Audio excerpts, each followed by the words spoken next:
In this video, I'm going to show you how you can use the mirror command.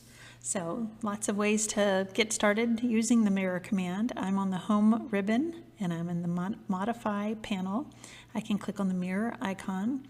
Just like the other commands, you could also do the modify pull down and you could find, where is it? Oh, somewhere in here. There we go, mirror. And you could also type in MIRR to start that command. Press enter if you decide to type it. And that's it. I'm going to go ahead and get started here. I'll click on the icon. And as always, select the objects, select, press enter when I'm done selecting. It doesn't know if I want to continue selecting more objects, so I'll press enter to move on to the next step.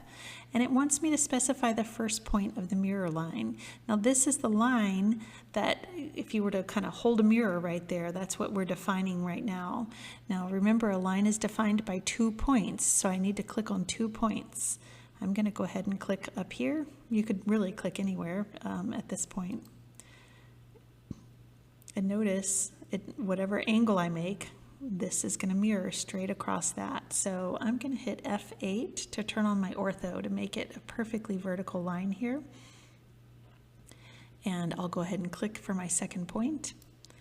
And it wants to know, do you want to erase the source object? So this original one here, do I want to erase it or do I want to keep it? So by default, it assumes you want to keep it. I can just press enter here or click on no, and that's it. I've done the mirror command.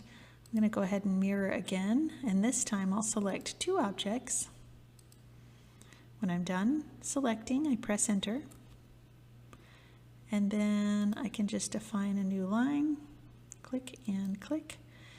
It wants to know if I want to erase the original ones. No, and that's it. That's how the mirror command works. It's pretty simple. Just have to remember that when it wants that mirror line or that reflection line, you have to define that line with 2 points.